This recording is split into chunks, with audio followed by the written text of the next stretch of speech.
first project in November is we gathered together about 22 people from across about 4 states to look at the intergenerational, to do an intergenerational read of Co-Workers in the Vineyard. And so there were people with 1 to 7 years of experience in ministry. This was not age-related, chronological, but the number of years that they'd been in ministry. So 1 to 7 years, 8 to 14, 14 to 20, and 20 plus. I will tell you that the 20 plus people signed up first. And those that needed childcare signed up last. So that gives you an understanding. But we had a nice cross a group of people. And so just so Mary Kay and Tony Pickler were both there as part of it. One of the things that we wanted to do is to understand the intergenerational dynamics in ministry and what their interpretation was of Co-Workers of the Vineyard and how it matched their experience. So this is the not so good news. I've learned this year that not very many people ever read Co-Workers in the Vineyard. So the first task should have been, let's read it. Okay? So it's not a document that was given a lot of hurrah out there. And so actually the first job was to read it. So we looked at what it looks like across, ministry when you're new in ministry, a novice, and then when you're quite seasoned.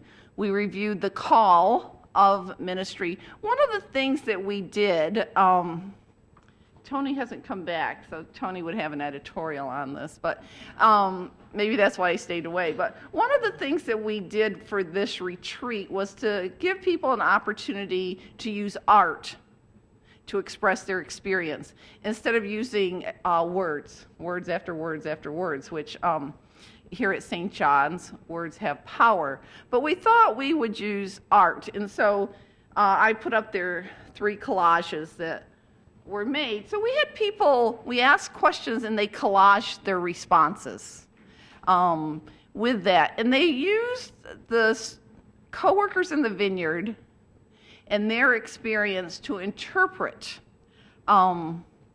really the vitality of Co-Workers if it resonated with their experience. So one of the questions we asked them was, how have your assumptions about healthy ministry developed or shifted over time? And then they created a collage that kind of talked about how they understood ministry, what theology supported them, and they would get together in groups of 3 to share kind of their story from their art perspective. And, for many, one of the questions we asked, what theology informs your ministry? And not that everyone in the room had that response, but asking the question, what theology informs your ministry, drew a blank. What would be the theological underpinnings of your ministry? That it was hard for people to have words to describe their practices of ministry, which I kind of think because of that also limits their ability to theologically reflect on their practices of ministry. But it was interesting that the creativity helped them intuitively begin to talk about that theology of ministry. So one of the things, and you can imagine in a group of mixed generations, is that our novices were a little stunned by some of the stories of the seasoned ministers. Yeah, and so, you just feel a little protective of those people sometimes, and yet I think it came full circle, and I think some of our people that had been in ministry a longer time really saw the need to think about, how do we mentor novices, and are there any good programs for mentoring novices in ministry, or do we just throw people out? And then another question they raise is, how do we get out of the way so that we can help in their development while we're still here? And so kind of to accompany people. But there were some common themes along generations. One is they rooted in Christ. People in lay ecclesial ministry do see lay ecclesial ministry as a lifelong vocation. It's not short and temporary, it's lifelong. And they would say it's the relationships that they have garnered along the way that grounds them. A deep openness to the movement and the spirit, and really a commitment to ministry. The stepping aside so that others can grow. They also name the need for creativity to strengthen their pastoral imagination, to begin to think outside the box, to begin to imagine new ways of being in relationship. Kind of where they split a little is, we would call it the drama of the call. Those that think, I got the call, it's here, I know it, and I'm going to have it for the rest of my life this way. And then there were those that told the story of how vocation develops over time in place. And so really to kind of lift up, because Co-workers talks about call. And some people would say there are no resources out there to help us discern a call to lay ecclesial ministry. And what are those real initial things that I should have in place to begin that journey of lay ecclesial ministry? And then what do formators need to help form people in that? So there was also a mix between people just on a pilgrimage, and this co-workers and understanding it as they go and how they might be in that ministry. What are the needs of the community and how do I respond? Versus location.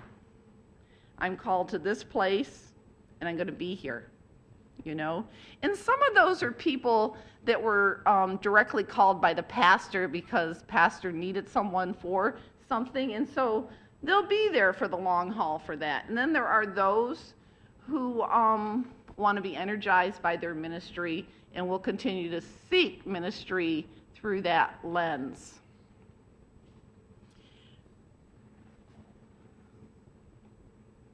So these would be some of the recommendations they made at the end of their retreat. The lay ecclesial ministry is a living commitment marked by ongoing formation, reflective of the nature of vocational call and permanence it implies. That's need.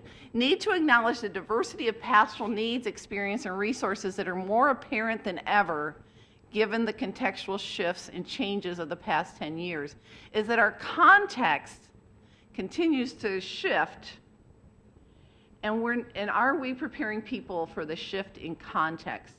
Or are we still equipping lay ecclesial ministers with old tools? Or are we helping them with tools to interpret present context? Devote sufficient resources for initial discernment, financial, formator time, for ongoing formation in those ministry. So people over and over again said they were committed to the lifelong learning. Fourth, identify clearly and concisely what are the minimum expectations needed for formation for ministry. Is it just baptism? And I don't say just lightly. But what are they and how do we articulate that? And then we need a theology of work that includes support for just employment and ongoing formation. So this group read, very closely the different parts of co-workers. I would say the part that got the most energy was the ministerial workplace, injustice in the workplace, which would take me to the second project we had, which wasn't initially part of the conversation that we were going to have this year, but after listening to the lay ecclesial ministers, Vic Klomoski and I led that, I said, I wonder what the pastors would say if they were around the table for the same conversation. Because, it's easier to talk about them than to talk with them. And so we thought we'd give them a chance to have their own voice. And so we threw it out to a priest in this state, and we had priests from St. Cloud Diocese, the Archdiocese, and Winona who came. And actually, the way we designed that is we gave different pastors a part of co-workers to interpret for their brothers. So they had to read it and interpret it. And we also had Amy Tadlock, who's here, who's a canon lawyer. One of the priests that was going to do authorization had an emergency come up, so Amy graciously stepped in with not much notice. So they did a close read of it. They too came with their little brown coworker's book and said, "We've never read this." So interesting. So I think that's my biggest learning for the year. But one of the things that they said, does coworkers attempt to create a new religious state for the church? What they said is coworkers really evolving naturally, or do we keep talking about it in light of declining priesthood? Because there's more than one narrative out there. And what's the real narrative, And to know that.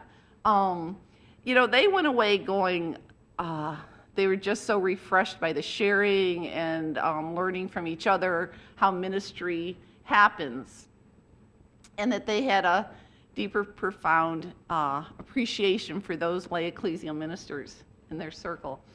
One of the things they said is, for them, they felt like lay ecclesial ministry has come quickly. And it really wasn't part of their preparation and training and how to think about this and how do you manage, supervise lay ecclesial ministers. What are the guidelines? They said, what are the benefits? What do you do when someone has a baby and they want to work at home for a year? And what do you say if, we want you to come to work, all these things that are just kind of new to them because lay ecclesial ministers are not living in the rectory and come back and forth to church. What are the benefits? One pastor actually said, who's no longer a pastor, actually one of our monks said, I guess I wish I could go back and be a pastor again now after I've read this. I think I might do some things differently. How do we share resources for lay ecclesial ministers for their own retreats and their own renewal, and how do we make time for people? So it was kind of heartening. If Vic Klamoski was here, he would say we picked the best of the best for this conversation, but we paid no one's way and we guilted no one, so they came with interest. One of the things they said is they really don't see authorization by diocesan bishops. They really feel it's them who authorize lay ecclesial ministers, even though they don't authorize. That's not the process. But they feel like since the bishop defers confirmation sometimes, they could also defer authorization for lay ecclesial ministry in that parish. So that was one of the things they said. They also wondered on their part what they might be able to do to make lay ecclesial ministry more visible. One of them left saying, one of the priests who is an ecclesiologist talked about the theology of lay ecclesial ministry and said, this document starts with communio as a model, but the theology described is not communio. And so the tension between that. The other thing he said is, I don't like the word lay, ecclesial, lay minister. I don't like the word lay because we use that word lay when we say we want to put it in lay terms. And when we use the word we want to put it in lay terms, it means we've got to make it easier. They're not too smart. How do we make it accessible? When in fact, lay ecclesial ministers have upped their intellectual and ministerial competency. So those were some of the things that they left saying. So I want to put that in context because when I was getting ready for this, I wrote to Harry Dudley and I said, who's at the Bishops' Conference, what are the numbers for certification, nationally? And it's in your packet, actually, if you look towards the back. It's a chart that looks like this. And I just want to review those quickly. And why I want to review them, because one of the goals of the Symposium for Lay Ecclesial Ministry has been to advance the national will of authorization, certification So that, I think that's just a question that started lurking for me. When we look at the total number of, if we look at the national organizations that support lay ecclesial ministry, like the Federation of Diocesan Liturgical Commission, NALM, NPM, NCCL, the National Federation for Catholic Youth, and the chaplaincy associations, there are two groups. One supports parish-based ministry and one supports chaplaincy. So if you were to add up the total number of members, it's 12,544. Of that, 81% of that number are parish-based ministers. 19% are chaplains, mostly hospital, and then some of the other groups. So keeping that in mind, this is what the makeup, number of members in national organizations with certification standards. So every one of these organizations has certification standards. The largest group is NPM. So this is a reflection on St. John's, but I'll say it. So it's interesting, our people in music are maybe some of the most educated ministers in our parishes, right? At St. John's, they may be some of the least formed ministers going into the parish. So they kind of have an aura of their own. So for me, I was thinking that's something we have to look at, because they are the largest quantity of people in parish ministry that are prepared for that ministry. If you look at the percent of total members certified, so the blue, 89%, is the total membership. Only 11% are certified. 11% of all of these people are certified, and most of them are hospital chaplains. So if I broke it out a little, and if you look at the parish-based, less than 1% of the members of these national organizations that serve parishes have sought certification from the Alliance, the National Association Alliance, okay? If we look at chaplains, at least a third of them are certified, and the chaplaincies have kind of in their certification process that I think you have 3 years after you've completed your residency to work towards certification.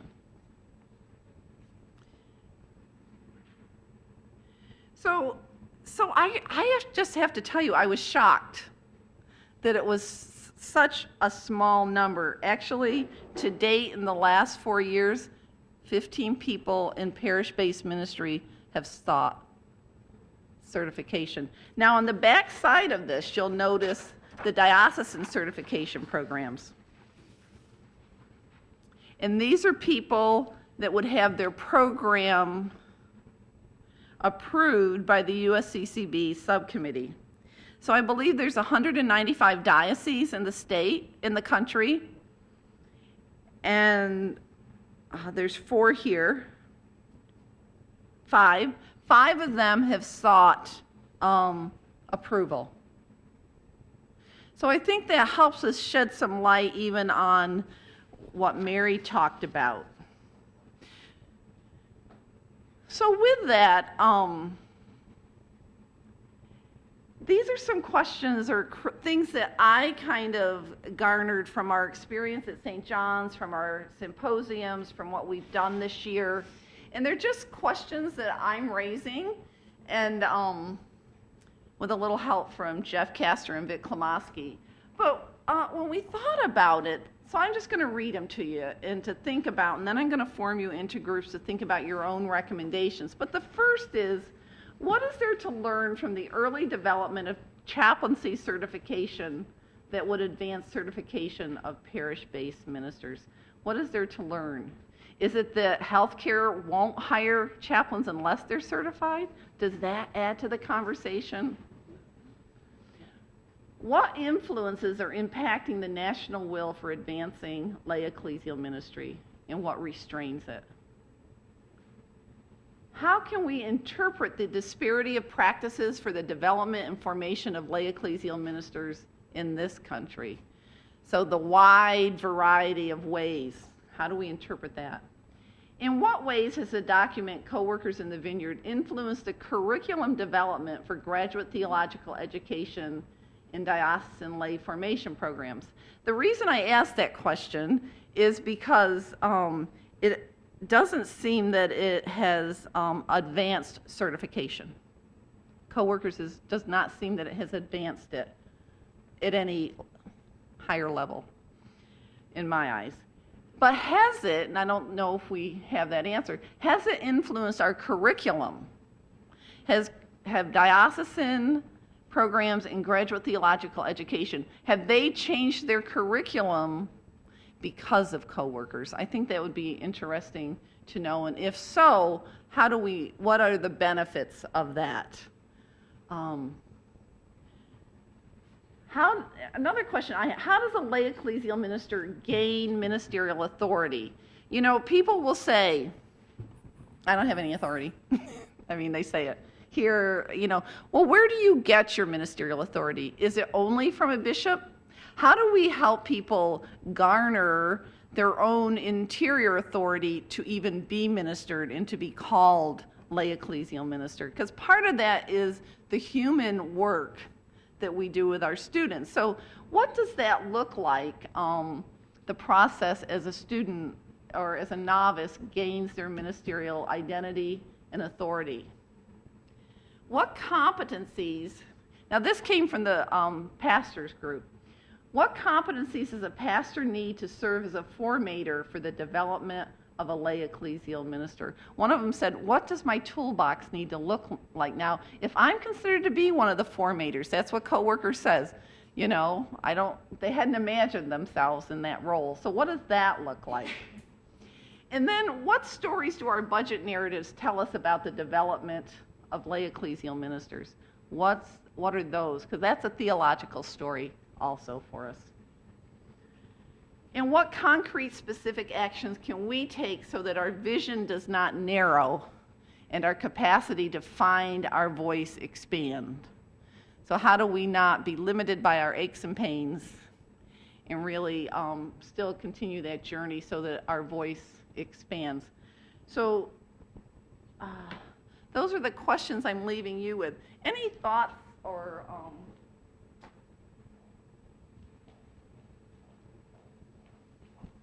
Just one thought on the certification when you were doing the numbers. There are two big groups. There are the chaplains and there's parish-based, but there's also a third significant group, which is campus ministers, right? So their certification is not through the Alliance. It's through CCMA. They have, according to these numbers, 10% of members certified and people seeking certification actively. So when you mention, you know, what could we learn from CPE, there might be something to learn from CCMA as well. Right, thank you for bringing that up. I missed that. And they have a concrete process. Right, part of their process includes an endorsement from their bishop too, so an automatic connection to the bishop where they're serving, which can be delegated to their boss to give. Someone mentioned delegation to pastors.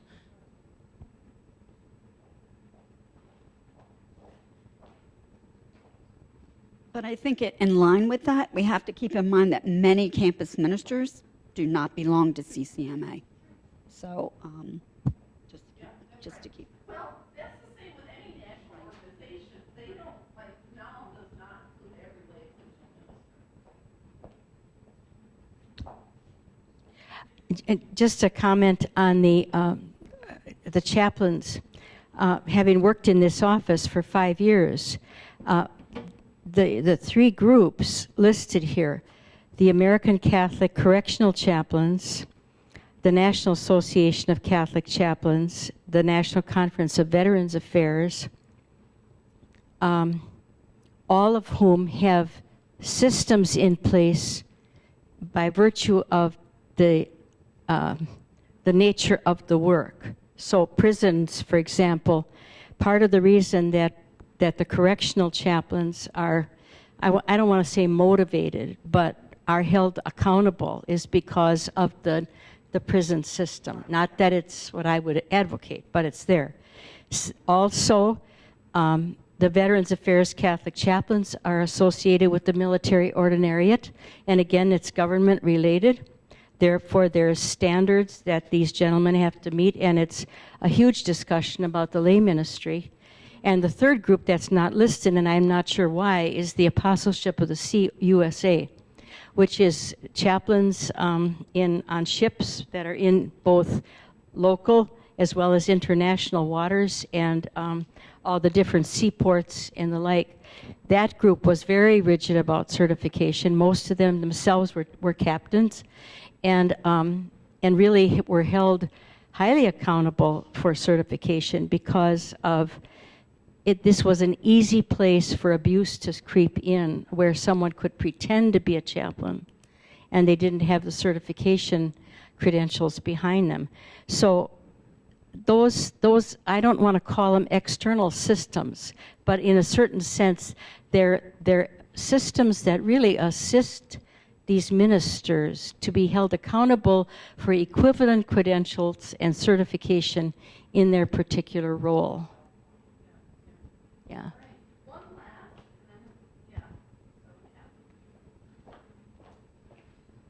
I wonder about a comment about the chaplaincies, because the term chaplain has been reserved for those who are ordained by canon lawyers in some cases. Certainly in my diocese, they make a big fuss, and we just go on with our lives. But, you know, when in order to work for the VA, to be a chaplain or to be in the military, you have to be ordained. So you can be a deacon without a whole lot of other credentials, and you can be a priest. So how does that resonate with anyone else's experience? All right, so thank you. So we're gonna I just wanted to, so in the grant, thank you, Bailey. In the grant, today and tomorrow we're part of the resources we received to help sponsor that. So this is really our project 3. Our project 4 for the grant is a retreat we're doing in August on imaging lay ecclesial ministry, where we're asking lay ecclesial ministers to come together to tell their story through art. And so we'll probably create another journal using art. You probably all got a journal when you checked in the gold journal, which we've used. That was our 3rd journal where we've used the St. John's Bible as the basis for telling our story. This time we'll create our own art. But I'm bringing this up to you all because we're looking for 11 more people, and we don't want all of the people coming from St. John's School of Theology. So people, if you have students or people in your alums that would be interested in their coming for this, we have some flyers over there for you. The next part for this is I'm going to divide you into groups, or you'll divide yourself. As you see, we have changed the room a little. There's table here, table there, and a table there. I want you to choose a table, and you're going to be able to sit at all the tables before the afternoon is over. So Jeff Castor is at that table, and he's going to chair the conversation on recommendations for the national church to advance lay ecclesial ministry. This table over here, Bailey will chair the conversation on diocesan, recommendations at the diocesan level. And Jesse will have this table for parish. So what I'm going to ask you to do, well, why don't we do that first? Why don't you all find a table, and then I'll give you the next directions.